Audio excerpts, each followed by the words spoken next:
Hello friends, कैसे हैं आप सब। स्वागत है आपका यूपीएससी एट होम प्रविष्या के यूट्यूब प्लेटफॉर्म पे। हम जो यूपीएससी एंड यूपीपीसीएस की मेंस आंसर राइटिंग कर रहे हैं, जिसमें हमने जो टारगेट रखा है डेली 5 क्वेश्चन की आंसर राइटिंग करने का, उसी सीरीज़ में हमारा ये क्वेश्चन है जीएस पेपर 4 से। ये हमारा आज की सीरीज़ का 3rd क्वेश्चन है। आप लोगों को हमारी जो ये मेंस की सीरीज़ चल रही है वो कैसी लग रही है, हमारे कमेंट सेक्शन में ज़रूर बताइए। हमारी जो ये मेंस की सीरीज़ है यूपीएससी एंड यूपीपीसीएस के क्वेश्चन पेपर के साथ साथ मॉडल क्वेश्चन पे बेस्ड है, जो कि करंट के साथ अपडेट करते हुए आप लोगों को कराया जा रहा है। आप लोग चाहें तो इस सीरीज़ के माध्यम से पूरा मेंस का सिलेबस को कंप्लीट कर सकते हैं। तो आज का हम क्वेश्चन देखेंगे, और हमारा जो इस मंथ का जो पूरा पेपर चल रहा है वो यूपी पीसीएस 2024 का पेपर है, जो भी मेंस का एग्ज़ाम हुआ है। उसमें जितने भी क्वेश्चन पूछे गए हैं वो सारे क्वेश्चन हम इस मंथ को कंप्लीट करवाएंगे। जिस किसी को भी देखना है ये वहाँ पे देख सकते हैं, और हमारे कमेंट सेक्शन में जो है कमेंट ज़रूर करिए कि आप लोगों को ये जो है हमारी जो सीरीज़ है कैसी लग रही है। क्वेश्चन हम देखेंगे, राजनीतिक अभिव्यक्तियों को आकार देने और अंतर्राष्ट्रीयकरण में समाज की भूमिका का आलोचनात्मक मूल्यांकन कीजिए। क्वेश्चन क्या पूछा गया है, राजनीतिक अभिवृत्तियों को आकार देने और अंतर्राष्ट्रीयकरण में समाज की भूमिका का आलोचनात्मक मूल्यांकन करना है। तो सबसे पहले हम इसका इंट्रो देखेंगे। इंट्रो में हमने क्या दिया है कि राजनीति अभिवृत्ति किसी व्यक्ति या समुदाय की राजनीति नीतियों और शासकों के प्रति सोच, झुकाव और प्रतिक्रियाओं का प्रतिबिंब होती है। समाज की जो संरचना है, मूल्य और वैश्विक संपर्क न केवल इन अभिवृत्तियों से गढ़ते हैं, बल्कि अंतर्राष्ट्रीयकरण के युग में इन्हें और जटिल बना देते हैं। तो ये हमारा इंट्रो कंप्लीट होता है। अब हम क्वेश्चन की मेन बॉडी का पार्ट देखेंगे कि राजनीतिक अभिवृत्तियों को आकार देने में समाज की क्या भूमिका है। उसके अंतर्गत जो फर्स्ट पॉइंट है वह क्या है, परिवार व शिक्षा।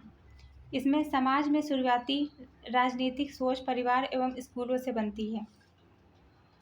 शिक्षित समाज में राजनीतिक विचार अधिक मुद्दा आधारित होते हैं, जबकि अशिक्षा भावात्मक राजनीति को बढ़ावा देती है।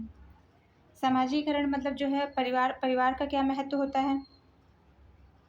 इसके अंतर्गत जो है परिवार, शिक्षा, मीडिया और धार्मिक संस्थाएं, इसमें क्या होता है, व्यक्ति की राजनीतिक सोच को प्रारंभिक रूप से ही प्रभावित करती हैं। इसका उदाहरण हम देखेंगे, ग्रामीण बनाम शहरी युवाओं की राजनीतिक प्राथमिकताएं जो होती हैं वो अलग अलग होती हैं। दूसरा उदाहरण क्या है, राजनीतिक रूप से सक्रिय परिवारों के बच्चे लोकतंत्र में अधिक रुचि रखते हैं। नेक्स्ट पॉइंट क्या है, जाति, धर्म, वर्ग। इसमें क्या है, समाज की पहचान राजनीतिक झुकाव तय करती है। उदाहरण, जाति आधारित वोटिंग पैटर्न उत्तर भारत में आम है। मतलब ये जो है, इसमें हम क्या लिखेंगे कि भारत में जातीय पहचान धर्म राजनीतिक अभिवृत्तियों के निर्माण में निर्णायक भूमिका निभाते हैं।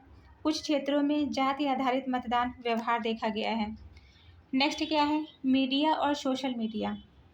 इसमें समाज के सूचनाओं के माध्यम से विचार बनते हैं, जैसे चुनाव के समय व्हाट्सएप अभियान का असर दिखना। समाज में फैले मीडिया नैरेटिव्स और सोशल मीडिया आज राजनीतिक अभिवृत्तियों को तेजी से ढालने का काम कर रहे हैं। फिर क्या है, सिविक शिक्षा। इसके अंतर्गत समाज में जागरूकता राजनीतिक विचारों को मुद्दा आधारित बनाती है। नेक्स्ट हम देखेंगे अंतर्राष्ट्रीयकरण में समाज की क्या भूमिका है। उसके अंतर्गत जो पहला पॉइंट है वो क्या है, सांस्कृतिक आदान प्रदान। वैश्विक मूल्यों जैसे लोकतंत्र, समानता को समाज अपनाता है। LGBTQ अधिकारों की स्वीकृति में बढ़ोतरी होती है। मतलब इसमें जो है क्या बताया गया, सांस्कृतिक आदान प्रदान के अंतर्गत समाज के खुलेपन से वैश्विक मूल्यों, विचारधाराओं जैसे लोकतंत्र में मानवाधिकार का प्रवेश होता है। दूसरा क्या है, वैश्विक नागरिकता। इसके अंतर्गत शिक्षित डिजिटल समाज अंतर्राष्ट्रीय मुद्दे पर राय रखता है। जलवायु परिवर्तन व युवाओं की वैश्विक चेतना।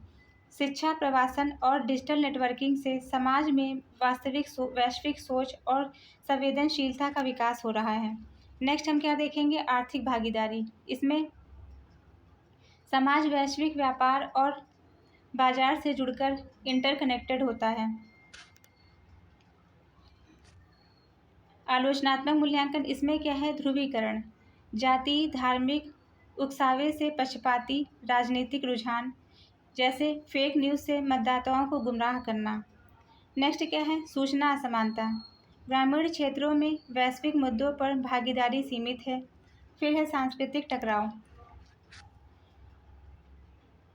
मतलब इसमें जो है क्या है, ध्रुवीकरण, और ध्रुवीकरण से जो है क्या होगा, जातिवाद, धार्मिक कट्टरता और राजनीतिक प्रचार समाज को पक्षपाती बना देते हैं।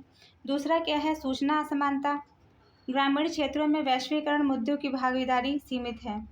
फिर है सांस्कृतिक टकराव, इसमें जो है क्या है, अंतर्राष्ट्रीयकरण से कुछ समाजों में सांस्कृतिक असुरक्षा उत्पन्न होती है। तो ये हमने जो है इसका क्वेश्चन का मेन बॉडी का पार्ट देख लिया। अब इसका हम कंक्लूजन देखेंगे। अतः निष्कर्षतः यह कहा जा सकता है कि समाज राजनीतिक सोच और वैश्विक दृष्टिकोण के निर्माण में निर्णायक भूमिका निभाता है, लेकिन इसके लिए कुछ जरूरी है कि वह सूचना साक्षर, विवेकशील और समावेशी बने। तो ये हमारा जो क्वेश्चन कंप्लीट होता है, जो कि हमने लिया था जीएस पेपर